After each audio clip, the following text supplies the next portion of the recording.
All right, so we're going to be installing a new shifter here.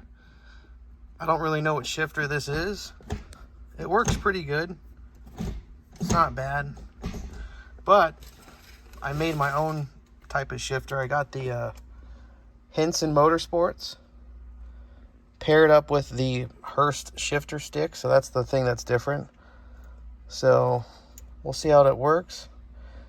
This is a 7.5-inch stick. So it should be perfect. Give it that old school look, but we'll see.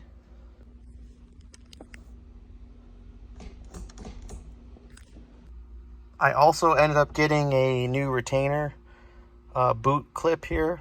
It's going to help out with this thing. See how it's all broken?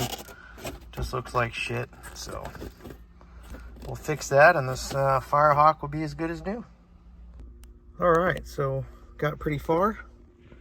Looks like I have a Pro 5.0 shifter.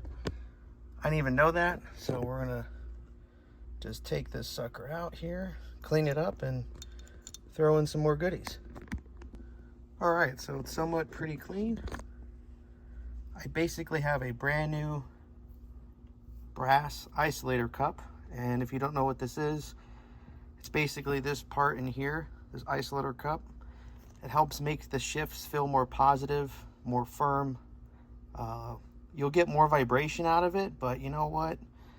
I'd rather know that, you know, this plastic GM piece of junk isn't in there, so I'd much rather go with the brass one. And you can order this at tickperformance.com. That's where I got mine.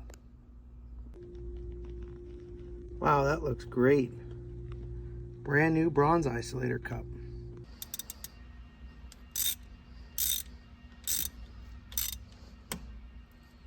All right, so that's the end there. We got the Hinson short throw shifter with the Hurst stick attached to it. I did use some blue Loctite in the bolts there for the stick, just in case it vibrates and the bolts come loose. Everything's pretty much buttoned up, but I mean, if you look, that's first, second, you palm up, hit right into third, fourth, fifth, sixth. It's perfect.